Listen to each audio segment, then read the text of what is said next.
The fire contract. A contract is meant to be watertight. It defines boundaries, secures assets, and dictates behavior. But what happens when a contract, signed in cold ink to solve a CEO's most intimate problem, is breached not by failure, but by a force more reckless than any corporate scandal? Passion? In the rigid, colorless world of the South Korean elite, wealthy CEO Lee Jun-ho was trapped. His vast fortune couldn't buy him the one thing he needed: peace for his motherless 1-year-old daughter. Ji-eun, who recoiled from everyone except one person, he found Aisha Diallo, a vibrant, independent black teacher. A woman who brought color and life into his gray world. Desperate, he offered her an indecent proposal, a marriage based on legal terms, not love. He offered security. She sought freedom. They both agreed to the rules. They agreed to the contract. They never accounted for the fire. Jun-ho sat perfectly still behind the colossal desk of polished, dark mahogany.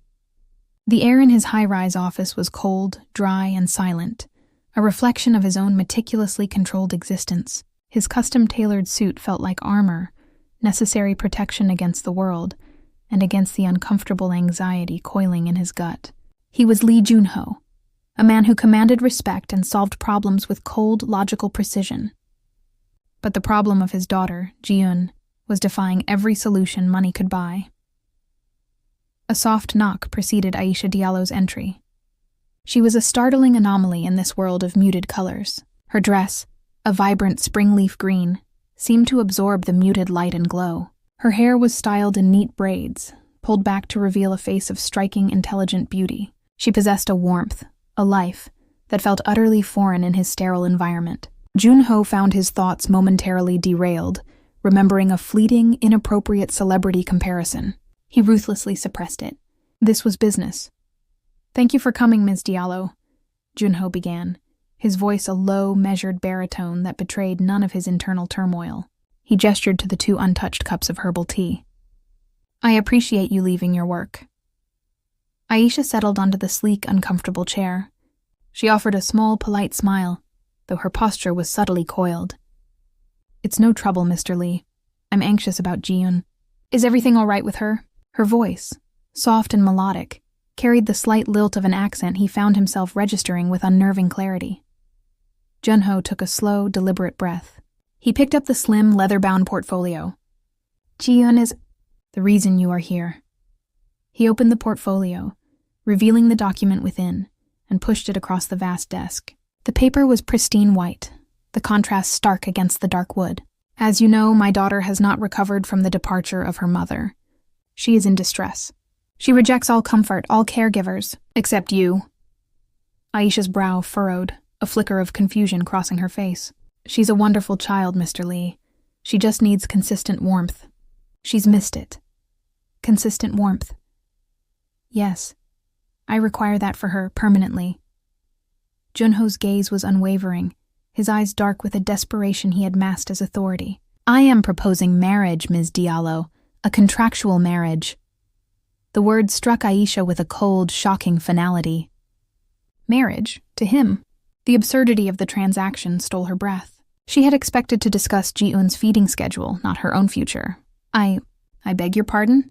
Her voice was barely a whisper of incredulity. "Are you serious?" "Completely." Jun-ho leaned forward slightly, his movement almost predatory. "It would be mutually beneficial.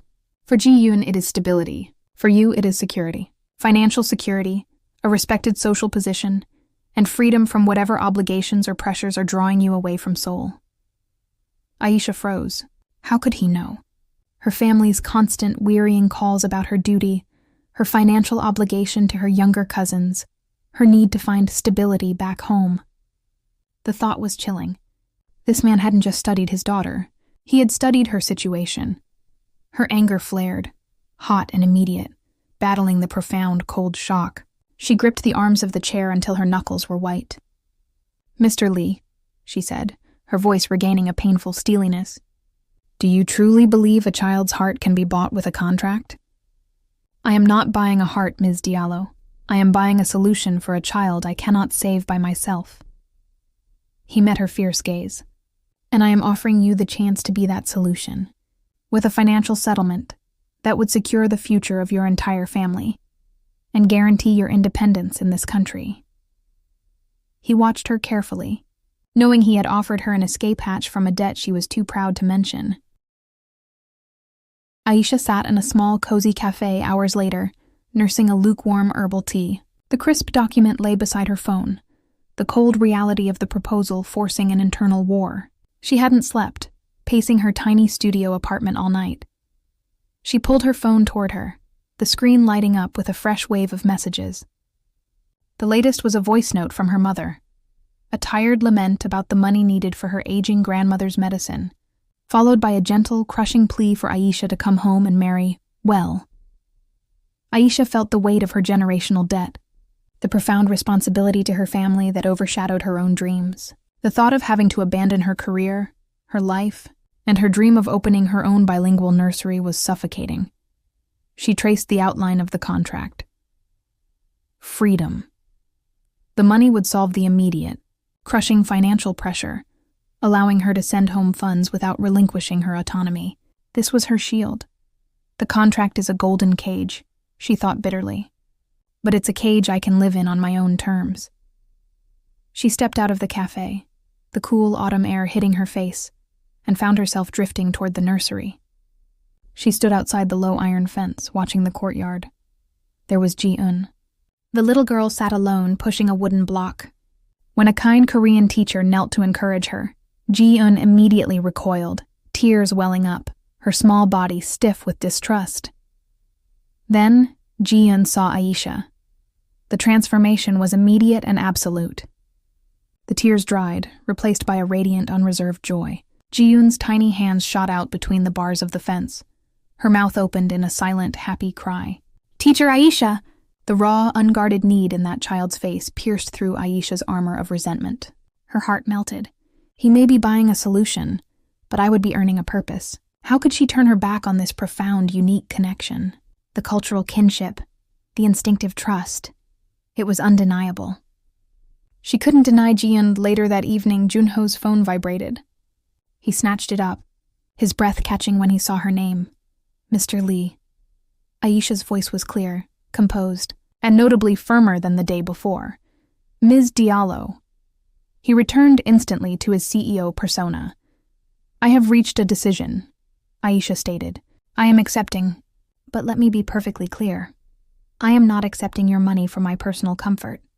I am accepting this to secure my independence, and because I am uniquely suited to be Ji-eun's mother."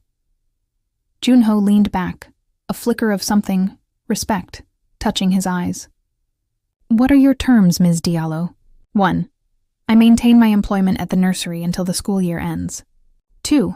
There will be no sexual intimacy. This is a business partnership for the child, nothing more. 3. My cultural practices, my food, my community, the language I speak, will be respected and incorporated into Ji-eun's life. She delivered the final test. 4. Any public statement regarding the dissolution of this marriage will be entirely joint. You will not malign my character to protect your family's reputation. I will walk away with my dignity and my established funds intact. Junho admired her strength. She was negotiating not for wealth, but for her sovereignty. He found the coldness of her second term, the no sexual intimacy clause, strangely frustrating, even though it was exactly what he needed. "Agreed, Ms. Diallo," Junho said, picking up a pen. "Let us formalize the contract." The signing took place in a law firm meeting room, a dry, sterile affair. The contract was a 20-page monstrosity. The lawyers detailed the clauses. Appropriate displays of affection, limited to hand-holding, no shared bedroom, and the explicit no intimacy clause. As Aisha signed, her finger trembled on the golden pen. She had traded her chance at romantic love for unquestionable security. That evening, Aisha stood in her new palatial master suite in the mansion. The room was beautiful, decorated in tones of beige and slate, the colors of vast, quiet wealth. It felt like a magnificent, lonely hotel room. A knock. Junho entered, dressed in a soft white t-shirt and gray slacks, looking less like a CEO and more like an exhausted man. "This is your wing," he stated, his arms crossed. "The staff has been informed your privacy is absolute. This is not easy for either of us, Ms. Diallo, but we have a script. We follow the script for Ji-eun." He paused at the door. "One thing the lawyers didn't cover. Ji-eun often wakes up in the middle of the night. If she cries for you, please, just be there. She trusts you." He left, the click of the door sealing her into the largest, emptiest room of her life. The morning ritual became an agonizing ballet of distance. The vast table forced a physical chasm between them. Junho ate his silent breakfast, his cold water eyes scanning financial reports. When Ji-eun arrived, the performance began. Junho would try to interact, but Ji-eun always reached for Aisha. One morning, Ji-eun began to fuss, and Junho instinctively reached for a tablet. Aisha placed her hand over his, gently stopping him. The contact sent a brief, unprofessional jolt through Junho's arm. "She needs contact." "Mr. Lee," Aisha said softly. Aisha picked up the baby, who immediately quieted, burying her face into Aisha's neck. Aisha began a simple African nursery rhyme, humming the strange melodic tune. Junho watched transfixed. He wasn't paying for a wife. He was paying for the warmth and life she brought into his sterile existence. He hated how much he began to look forward to this tense, beautiful breakfast. 3 weeks later, the cold professionalism shattered. Ji-eun woke with a high fever. Junho, stripped of his composure, panicked. Aisha was already at the bedside, her movements decisive and calm. She had a bowl of tepid water and a cloth sponging the baby's skin. "She needs to cool down," Aisha said firmly. Junho stood frozen, watching her expertise, realizing his money was utterly useless. Only her simple, loving competence mattered. As the hours passed, Junho stayed, a silent, anxious pillar in the doorway. When Ji-eun finally settled, Aisha sank back, exhausted. Junho moved, holding out a glass of cold water. Their fingers brushed, a spark of contact that sent a strange electric current through them both. "She just needs the presence of a mother," Aisha whispered. Junho sat down on the edge of the bed. "A dangerous, intimate proximity. And you are that, Aisha. More than anyone I've known." He used her first name, not consciously, but out of sheer, overwhelming respect and relief. It was the first time she saw the man beneath the CEO's armor. They left the room together, the unacknowledged tension of their shared night humming between them. When they reached her doors, Aisha stopped. Junho lifted a hand, his thumb brushing the damp hair at her temple. The simple, hesitant touch sent a deep shiver down Aisha's spine.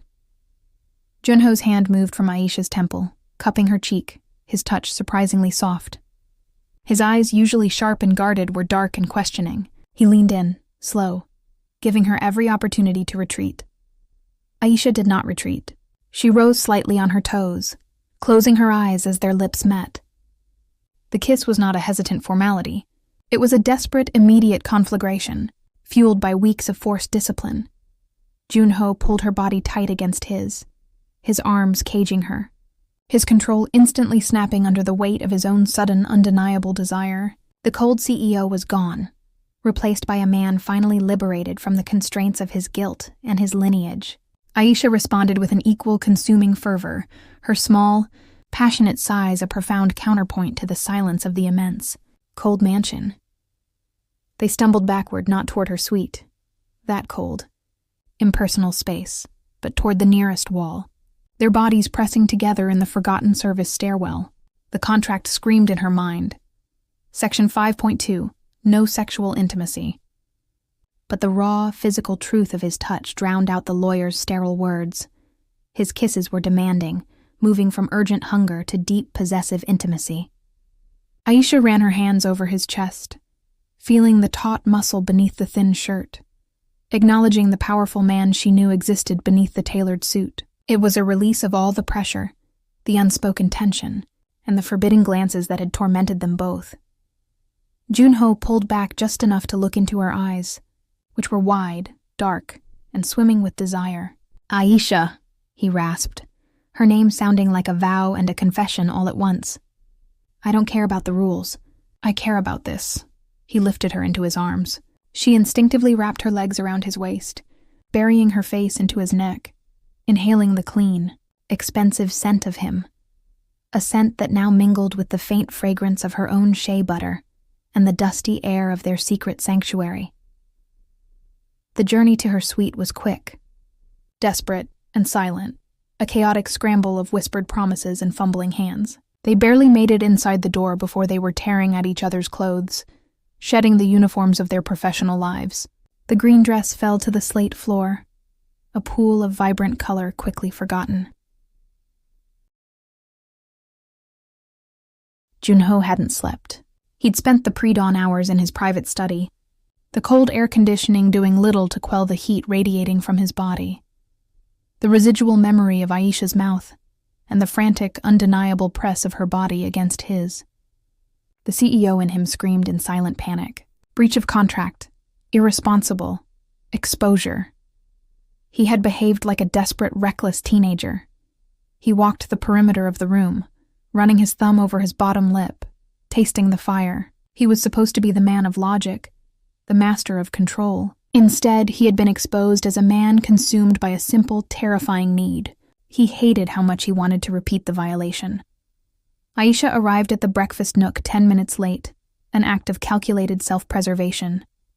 She wore a high-necked blouse, the fabric feeling like a fragile shield. Junho was already seated, shielded behind the financial report. The air in the room was so thick with unspoken desire and shame that the sound of Ji-eun cooing from her high chair was the only normal thing. Aisha sat down, her gaze locked on her plate. "Good morning, Mr. Lee." Her voice was steady, perhaps too steady. Junho lowered the paper just enough to reveal his tight, shadowed jaw. "Ms. Diallo." His voice was rougher. "About last night, that was a momentary lapse in judgment, an unfortunate breach of the contract due to stress." Aisha felt the words like a bucket of ice water, but she knew he was right. They had to rebuild the walls, or their entire world, and Ji-eun's stability would collapse. Her pride demanded she match his coldness. "I agree," she said, picking up her chopsticks with deliberate precision. "It was entirely unprofessional. It won't happen again. The terms of Section 5.2 remain fully in force." She met his gaze, holding it fiercely until he gave a curt, regretful nod. The lie had been established. The fire, however, had merely been contained, not extinguished. Junho couldn't maintain the charade.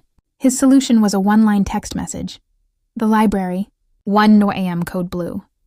Aisha found him waiting for her. Not in the stately library, but in the small, dusty service stairwell, a forgotten space connecting the east and west wings of the immense house. He stepped out of the shadows and pulled her into his arms, kissing her with a fierce, controlled desperation. "I can't pretend it didn't happen," he confessed, his voice a low, ragged whisper. "The contract is for the world, Aisha. But you and I, we are outside of it." Their life became a series of stolen moments. A quick, urgent embrace behind dusty shelves, sharing a bottle of wine on the moonlit rooftop terrace, whispering about their dreams and fears. The city lights below them a cold, uncaring audience. Their hands brushing across the kitchen countertop at 3 a.m. A spark of intimacy more thrilling than any public date. Their public life became a masterpiece of deception. At a stiff family dinner, Junho's mother openly criticized Aisha, emphasizing the importance of proper Korean lineage. Aisha felt the cold knot of scrutiny tighten in her chest. Before she could form a reply, Junho reached under the table, finding her hand and gripping it tightly, his silent strength a lifeline. "Ji-eun is thriving." "Mother," Junho declared, his voice calm but firm, "and Aisha is my wife. She has brought more light into this house than anyone could have hoped for. Our family is exactly as it should be." He didn't just defend her. He claimed her. Later in their stairwell sanctuary, Aisha threw her arms around him, her emotions overwhelming. "Why did you do that? You risked everything." "Because the contract is a lie, Aisha. You are the truth, and I want more than a secret. I want a real future with you." The passion that followed was no longer reckless. It was a deeply felt, committed intimacy, a final, complete breach of their contract. Weeks later, Aisha sat in a private clinic. The subtle physical changes, the overwhelming fatigue, the sharp pangs of nausea were undeniable. The doctor's words were a dizzying blend of terror and elation. "Ms. Diallo, congratulations. You are about 8 weeks pregnant. A child. Not a contract child, but theirs. A testament to their illicit, burning love." She touched her flat stomach. The contract was officially, irrevocably shattered. Aisha found Jun-ho in his study, her hand clutching the ultrasound photo. "I'm pregnant, Jun-ho." He stared at the blurry confirmation of a life he never planned. The CEO calculated the disaster. The man only felt soaring joy. He pulled her into a possessive embrace. "Ours? This is ours?" he asked, his voice rough with emotion. "Yes," Aisha whispered. "But Jun-ho, the contract. Your parents—" He pulled back, his eyes alight with resolve. "To hell with the contract. To hell with my parents. I will end the contract and marry you for real. We will face them together." Their moment of joy was cut short. A clamor erupted in the foyer. Then she appeared, Yoon-hee, Ji-eun's biological mother, hardened by time, calculating, yet still possessing a cruel beauty. She saw Aisha, then noticed the faint swell of her body. "And who is this woman? A nanny you promoted?" Yoon-hee sneered, her tone shifting from victim to aggressor. "You think you can give my daughter a half-sister with a stranger?" Aisha stepped forward, her hand dropping from her belly. "I am his wife, Yoon-hee, and I am Ji-eun's mother." Yoon-hee's voice dropped to a devastating whisper. "I realize now I was mistaken to leave. I will sue you for full custody of Ji-eun Jun-ho, and I will win. Your parents will back me. They will always choose blood over a bargain." The devastating combination of emotional blackmail and legal leverage struck Jun-ho at his deepest fear: losing his child. The kiss was a beautiful catastrophe. The contract was burned, but the reality of the Lee family's power remained. The morning after the passion that broke the contract, Jun-ho didn't even have a moment to process the emotional earthquake. He was summoned. He arrived at the ancestral Lee residence moments after the sunrise had washed the sky clean, but the atmosphere inside was icy and suffocating. This was the heart of the corporate dynasty, a place where lineage and reputation were worshipped. Jun-ho found his father, Chairman Lee, sitting like a silent, implacable judge, and his mother, Madam Park, radiating cold, surgical disapproval. Yoon-hee was there too, seated demurely, expertly playing the role of the contrite, wronged wife. Jun-ho knew instantly that they had been informed of the contract's existence and its termination. Madam Park wasted no time, her voice low and cutting. "I told you this arrangement was a mistake, Jun-ho. You made a mockery of our family's name with this contract wife. Now, you have a chance to correct your error." "There is no error, Mother," Jun-ho stated, his voice tight with suppressed anger. He still tasted Aisha's passion, and the memory gave him a fierce, fragile strength. "Aisha is my wife. I am dissolving the contract and marrying her for real." Yoon-hee gasped dramatically, covering her mouth. "You're still defending her? After everything I've said? That foreign woman is carrying your second illegitimate child." Chairman Lee finally spoke, his deep voice carrying the unyielding weight of decades of absolute corporate power. "This is not about your feelings, Jun-ho. It is about lineage. Yoon-hee is the mother of our heir. If she takes Ji-eun to court, the scandal alone will damage the company's valuation. Furthermore, a protracted custody battle involving a foreign contract wife who is already expecting. The social cost is unacceptable." Madam Park leaned forward, her eyes merciless. "Yoon-hee is willing to sign a prenuptial agreement entirely favorable to you. She is blood, Jun-ho. Blood will always win against a bargain. You must divorce this Aisha, reinstate Yoon-hee, and secure your daughter's future without a court battle. It is the only way to protect Ji-eun." Jun-ho felt the immense, crushing weight of their expectations, a literal physical pressure on his chest. They weren't asking him to choose a partner. They were demanding he sacrifice love and truth for duty and reputation. He looked at Yoon-hee's practiced tears and his parents' cold, unwavering logic. "I won't do it," Jun-ho finally said, standing up, his chair scraping loudly on the polished floor. "I will not sacrifice the woman I love for your image. If Yoon-hee sues, we will fight. Aisha and our unborn child are my family now." He knew his choice was made, but the consequences were just beginning to unfold. The family's silence was the only response, a final, chilling declaration that they considered him lost. Jun-ho returned to the mansion that evening, exhausted but resolute. He found an encrypted email waiting for him, Not from his lawyers, but from Yoonhee. It wasn't a corporate threat.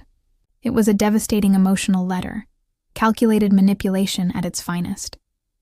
I know you think you love this new woman, Junho. But she has a life she can go back to. I don't.